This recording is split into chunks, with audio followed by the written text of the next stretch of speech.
another edition of the Contractor's Secret Weapon weekly podcast with your hosts, Dave Negri. This program is dedicated to helping contractors, remodelers, painters, roofers, roof cleaners, and business owners in the construction industry gain an unfair advantage over the competition. This program supplies you with information that the competition doesn't even know exists. This session brought to you by ContractorsSecretWeapon.com. Before we get into the conversation with you, I just want to do a shout out to our sponsors who help promote Contractor Secret Weapon and just some of the things that they have in store for you, our listeners. Hey, is your phone ringing enough? Do you want it to ring more with highly motivated and qualified buyers that contact you, the contractor, directly? No more waiting for the phone to ring. Just answer that phone. Best Home Services leads are dedicated to making your phone ring with motivated buyers that call you directly. There's no obligation to talk with them. Just go to ContractorSecretWeapon.com/money. Fill out the form to secure your discount on the setup fee. Do it today. This special will not last forever. Check them out at ContractorSecretWeapon.com/money. Running a small business is no easy task, and I should know because I had a service company for almost 10 years. I am the founder of a software called Radius Bomb, and it's unbelievable. And for all the listeners of Contractor Secret Weapon, we have a special offer for you to check out. If you want to send hyper-targeted, laser-focused, super personalized postcards to your exact prospects using a map while sitting in your underwear, then go to ContractorSecretWeapon.com/Radius Bomb, and we'll give you your first 100 postcards for free. Just go to ContractorSecretWeapon.com/Radius Bomb. So, P, it's great to have you with us today. Tell us a little about you and about how you got started. Sure. Thanks for having me on the podcast. I didn't get started in marketing as like what I thought I was going to do. Kind of how it all came about. When I was in college, which, by the way, I mean, school was not like something that I was, really enjoyed or very good at. In fact, it took me 10 years to get a 4-year degree. But I went through that and ended up becoming a financial advisor. And the main reason why I think I went into that industry was because sales to me was one of those things that you could actually create whatever kind of income you wanted to create. Whereas if you got a regular day job, you're going to be paid by the hour, and there's a limit to how much money you could earn. And, maybe if you're lucky, you get a 3% raise every year, which basically keeps you at pace with inflation, and that was it. So I went into sales and became a financial planner and eventually started my own financial planning company. And it was at that point that I really started having a lot of success. And I think it's because, one, the market was at a place right then when everybody was investing like crazy. There was money to burn, so to speak, on the streets. Borrowing was cheap. This is back before the real estate crash. So, I mean, people were just taking out money and buying toys and doing all kinds of stuff.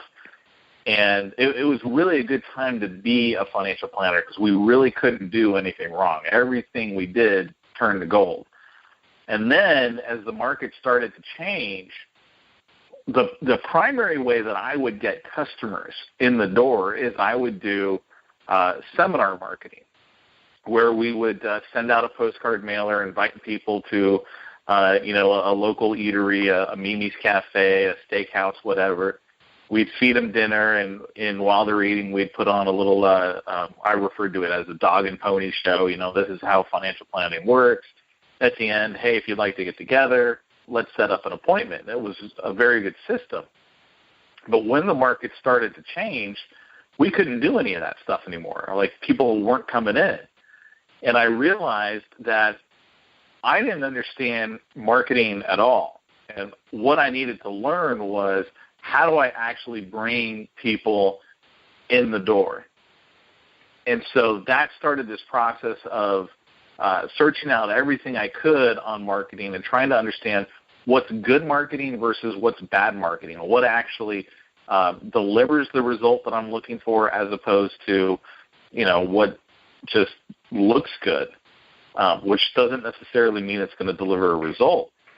And from that, I started implementing that in my business, and things, again, started to really do well for us. And a lot of my friends in other industries were seeing what I was doing, and they would say to me, hey, can you help me out with my marketing? Because, I don't understand how to get customers in the door. I don't understand how to get my phone to ring. And that's what started out the path that I am today of where what I do for businesses is I help them with their marketing. So it wasn't something that I just knew. It wasn't something that I was born with. I don't think you are born that way. I don't think there's anybody who just knows how to market. It is a learned skill, but that's, to me, kind of the good news is it's something that can be learned and can be applied to your business. I know. It's kind of interesting because I've been doing so much research lately, and I'm going, golly, man, I thought I knew a lot. And the more I, look into these little pockets and areas and stuff, I'm going, man, there's always so much to learn. Well, that's one of the reasons that I tell people you got to stay in the conversation.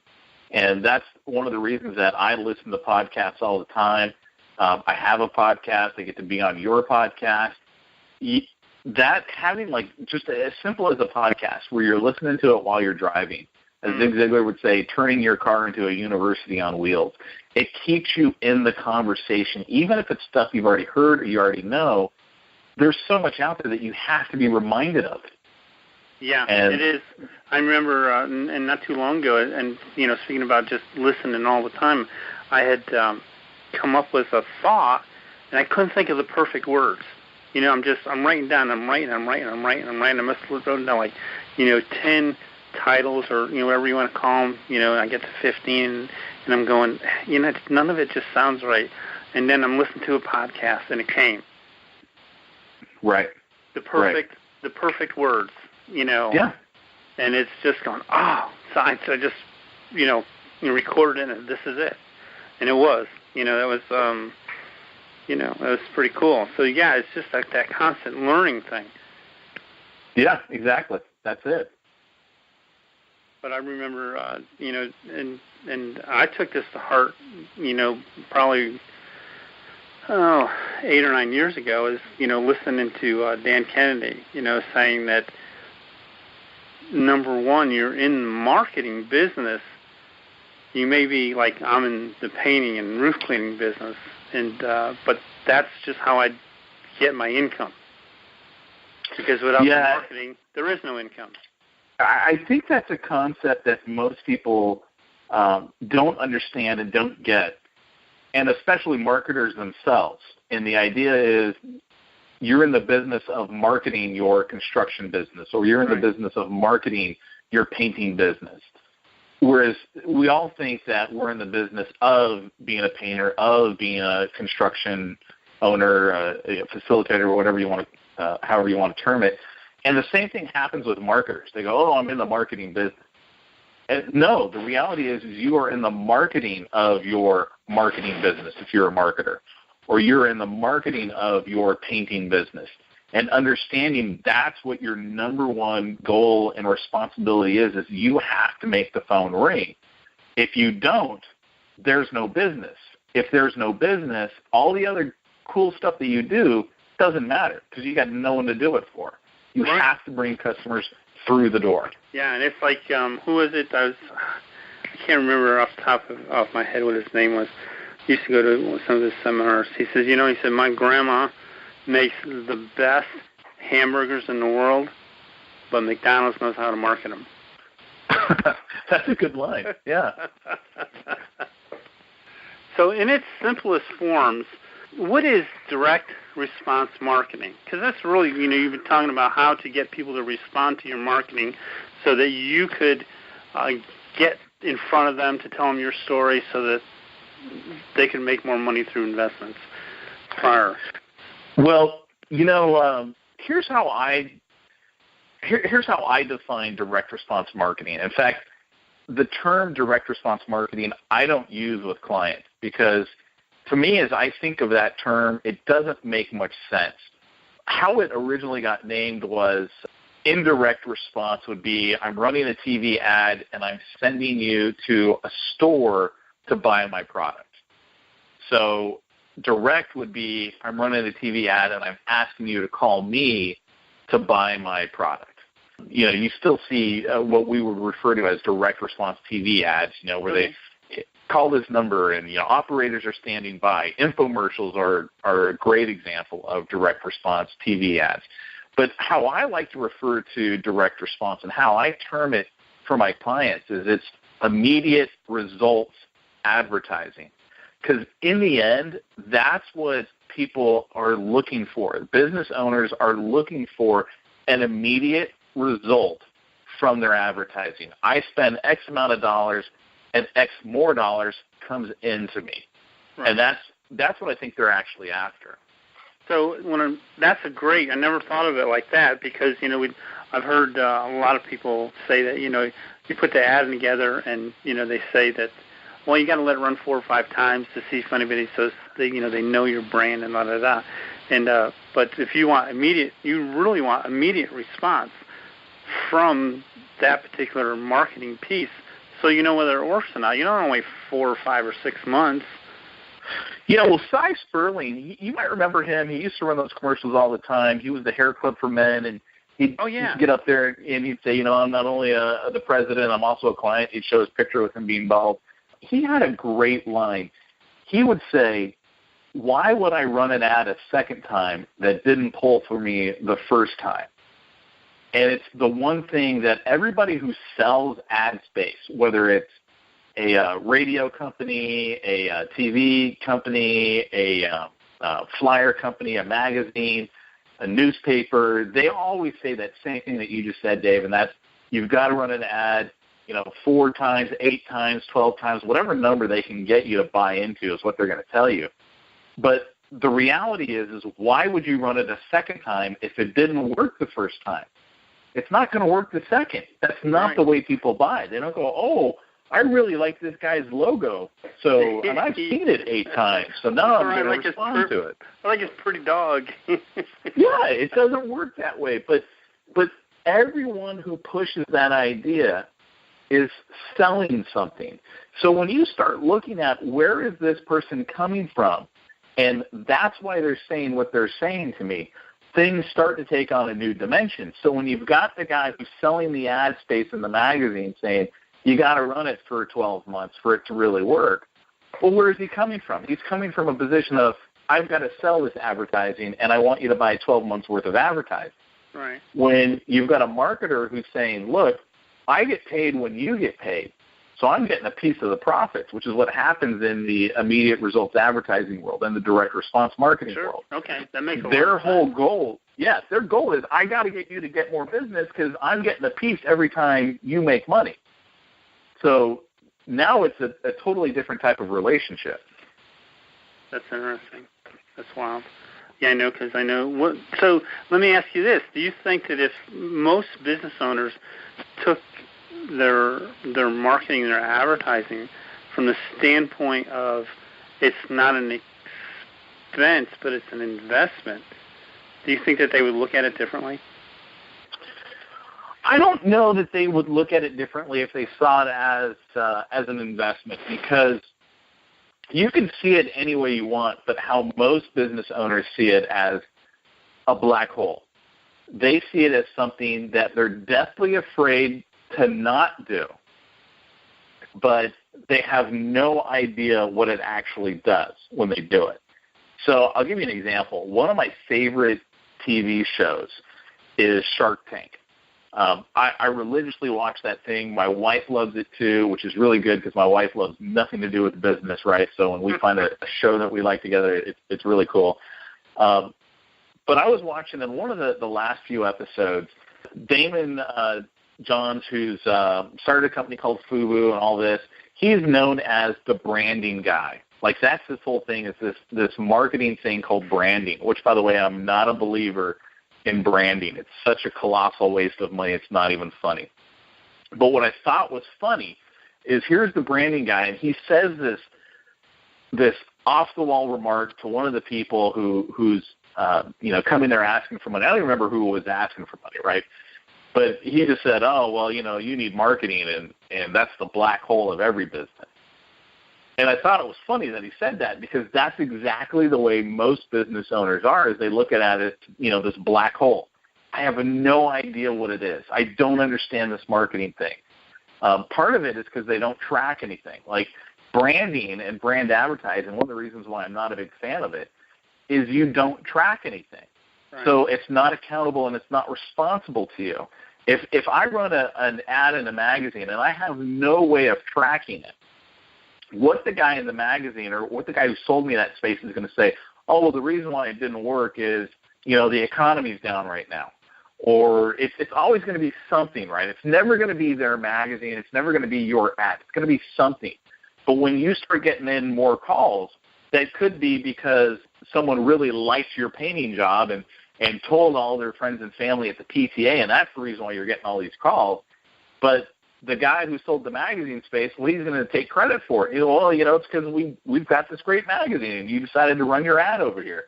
And that's the reason why you're getting all those calls.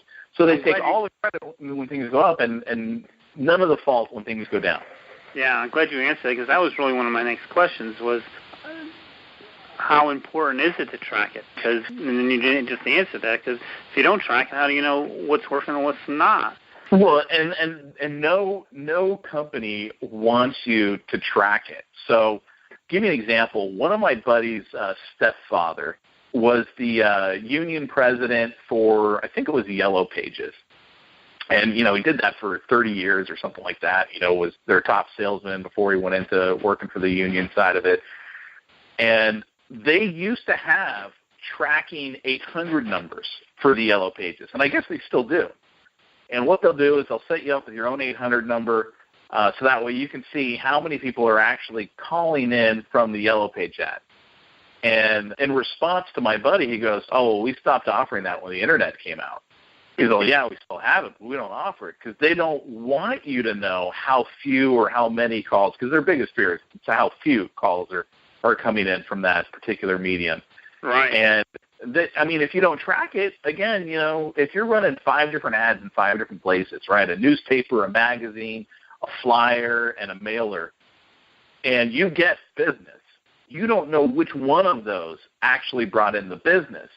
But if you had a different tracking phone number on every one of those, a different tracking website on all of those, then you could see exactly, well, we got most of our leads from the mailer, and we got the second most from the flyer, and we got none from the others. Well, take the money that you were spending on the others and dump it into more mailers or dump it into more flyers.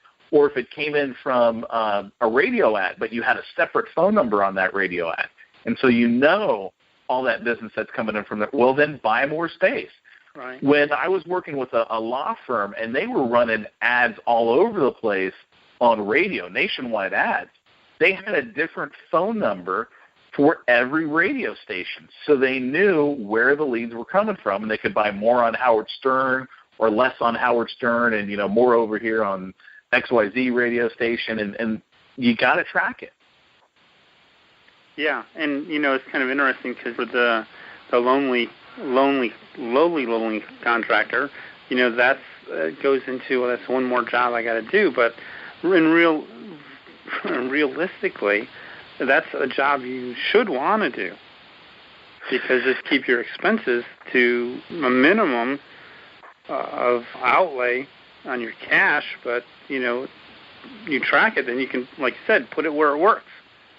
Well, it comes back to what you said earlier. Your real job is, well, I'm a marketer of my construction service. I'm a marketer of my painting service. I'm a marketer of my roofing service.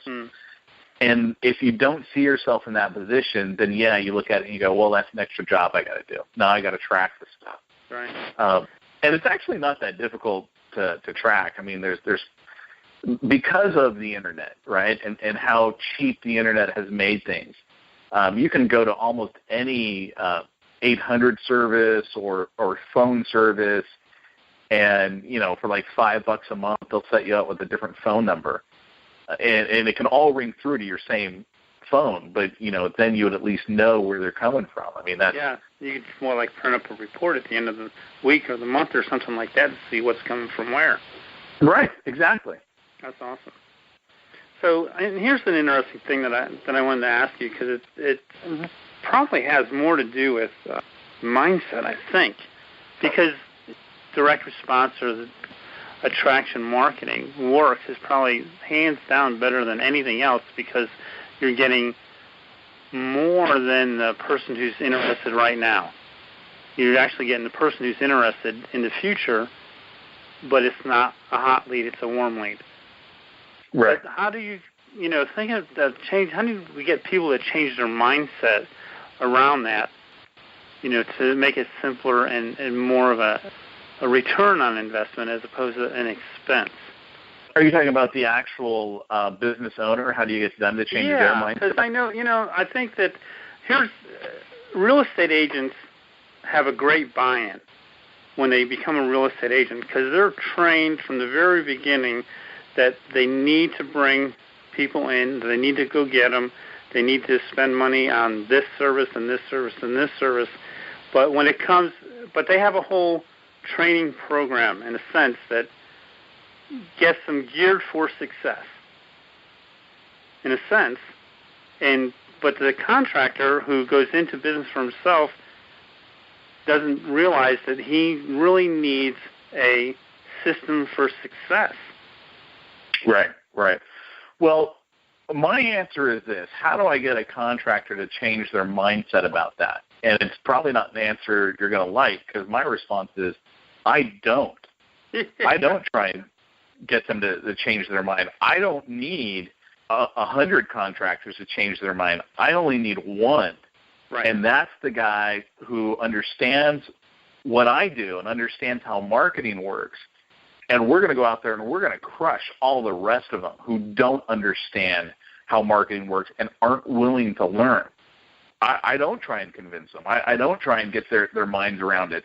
The other guy, when we run an ad and all of a sudden he's got more business than he can shake a stick at, and he's sitting there going, how come I never did this before? Well, that's all the convincing that he needs. Now, what's ironic is, with the exception of one client in my life, I've never had any client, except for this one, who has said to me anything different than this. They all say the same thing. Pete, I don't care how pretty my ad looks. I just want it to work. I want it to bring in a result. That's what they all say. The reality is it's not true, not even remotely, because when I actually give them the ad, I go, all right, here's the ad you want to run. Every single one of them goes, well, why isn't my logo on this? Or shouldn't this be bigger? Or, I want to put a picture of me on this. And they want to change it. And it's like, no, you just told me you wanted results. But the reality is you didn't. What you wanted was you wanted to feel comfortable and good about what you were doing. And you don't want to look like the oddball in your industry. And so you kind of want to still fit in with the game.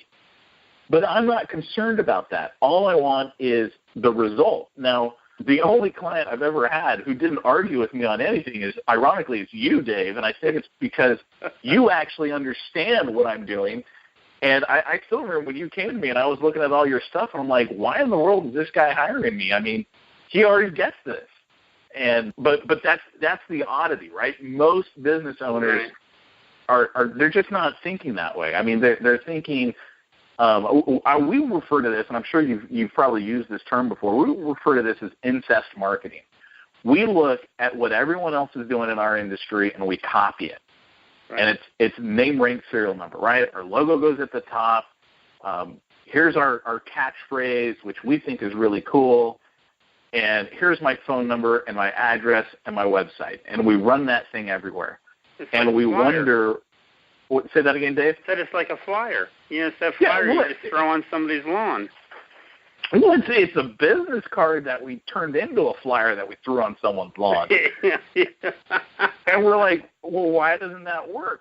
Whereas, like what you were talking about, you can get people who opt in and want your service. Maybe they don't want it today, but they're like, you know what, I got to redo my roof, or I got to repair the wall, or I got to repaint, whatever their industry you're in, right?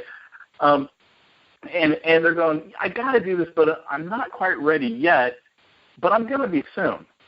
So what we're trying to do is we're trying to do what I refer to as education-based marketing. So we're going to give you information that you are looking for. So an example, again, is a real estate client of mine. Real estate agents are notorious for incest marketing, right? If you've ever seen a real estate agent's business card, a flyer, they all look the same. And some of them are like, yeah, but look how pretty mine is, like all of a sudden, a customer's going to go, wow, I have got to call this agent because that flyer's colors are brilliant. I mean, have you ever done that in your life? Of course you haven't. But we think that that's the way that people are going to look at our flyers and stuff. That's not how it works, right? So this agent came to me, and he had his flyer, and he goes, all right, I'm going to mail this out. I'm going to use the Every Door direct mail program, which basically lets you get things out for really cheap. And he mailed out 2,500 postcards, 0 calls, 0 responses to the website. I said, okay, now we're going to do it my way. And my way was we're going to offer an educational piece.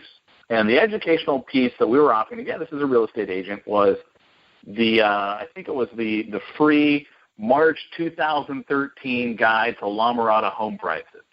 And we had all these bullet points and things that we were including in this buyer's guide or home price guide.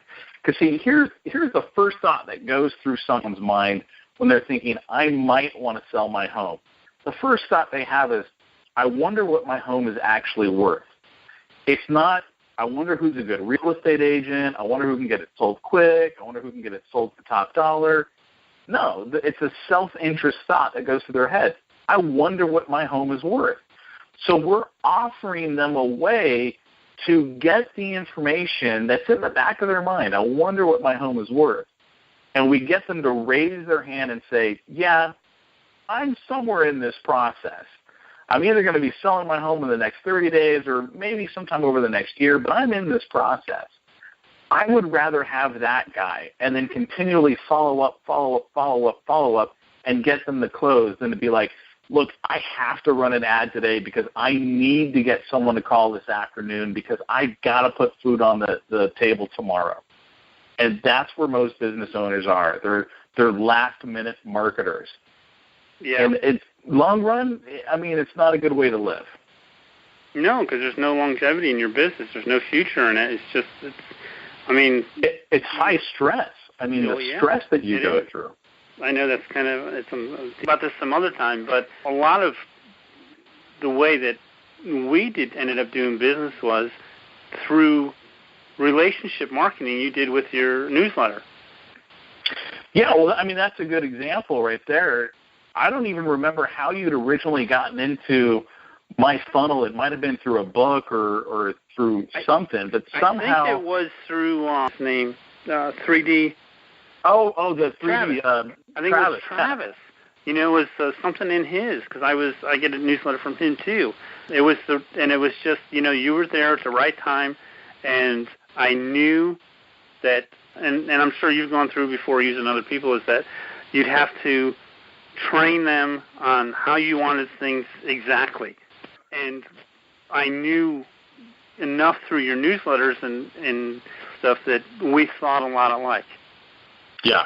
So it made it easy. I mean, you got into my funnel, and it was at least another year later. Yeah, it was. That you raised your hand and said, okay, I'm ready to be a client now. And, because I send out a newsletter is what you're referring to. I send out a newsletter every month. It's 100% written by me. It's in my particular case, it happens to be a full-color, 4-page newsletter. They don't have to be that way. I happen to do that for very specific reasons for my industry, and most of my clients actually don't have them do that. Most of them I have them do a black and white newsletter. But long story short, it costs me on average, I think I figured it out, it's about $1.10 per person per month to get my newsletter. And then I send that out to a lot of people who have somewhere or another raised their hand at some point and have gotten on that list. And it's one of the ways that I stay in touch with them. And then when they're ready, they raise their hand, okay, I'm ready for you, Pete. But think about that. I've been selling them over a course of a year, 2 years, 5 years, however long it's been. Yeah. And Right. I don't deal with the whole price objections that most other people get. No. When, they don't really know you and they're shopping around. I want the cheapest dude. Yeah. Well, look, I don't want to be the cheapest dude. I want to get paid well for what I do, but at the same time, that means I want to have enough time to spend the time that I need to spend so that client gets what they really want, And the only way I can do that is if I'm charging enough money to where I don't have to take on 500,000 clients, right? I can only get by with just, 5 clients. Right. And then they're happier because they're getting the results that they want. And it's the same way with the construction. Absolutely. Absolutely, yeah, because there's, you get into some guys and they give their stuff away and then, they make a mistake and it leaves the whole industry in a bad way because, well, the guy should have charged enough to begin with in case he did make a mistake, then he would have had profit there to make it up. And right. So I know, we're getting close to the end of the call, but I know that you are super at what you do. I know that you are, how would I say this? You're picky, and you should be. Well, you know what? I am at this point in my life with my customers. I want to give them everything they want, but I want to be able to do it in my way so that they'll get the best from me that they can. And you're the same way. Yeah. In the same sense. So when someone is hungry enough to find out more about how you can help them as business owners really crush their competitors, and not really crush them in a sense, but they can go out there and really pull in the business that they want and take the advertising strategies that you're willing to put together for them, and they're not afraid to dominate their market. How can they get a hold of you? Well, I would say basically 2 answers to that. Number one, I write a column out here for one of the local papers, and so I get a lot of business owners who reach out to me.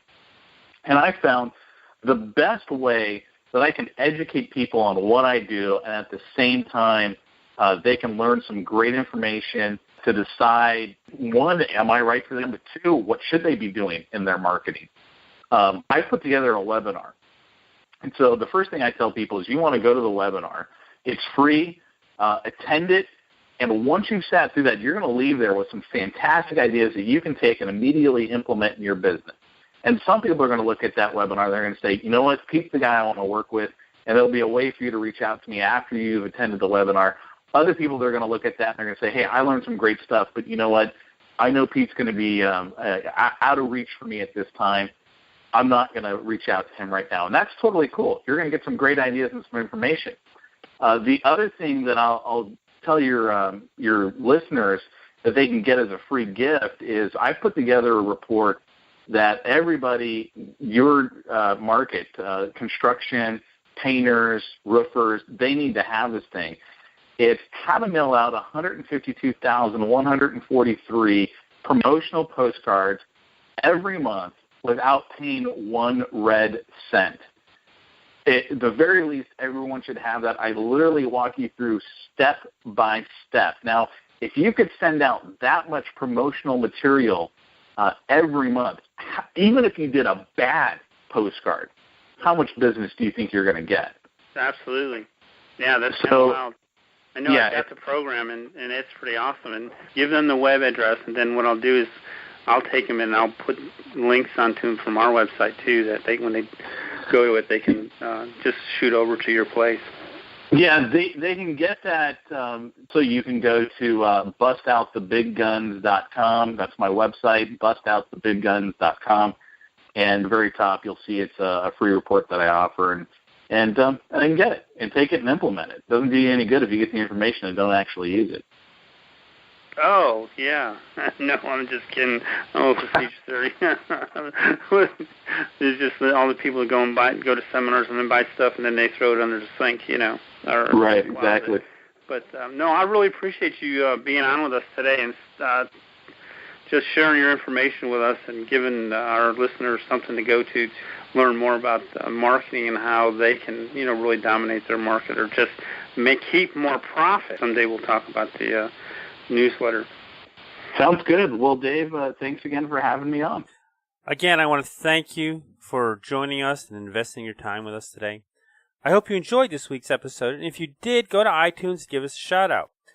You can also go to our website, www.contractorsecretweapon.com, and check out today's episode and leave us a comment in the bottom of the page. And if you haven't gotten your 15 secret weapon strategies to getting higher-end customers, get it while you're at the website.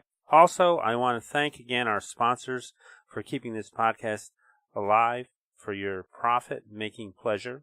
And so go be profitable this week. Work smarter, not harder, and learn how to leverage your time and your knowledge so that you can be more profitable. Again, see you next week.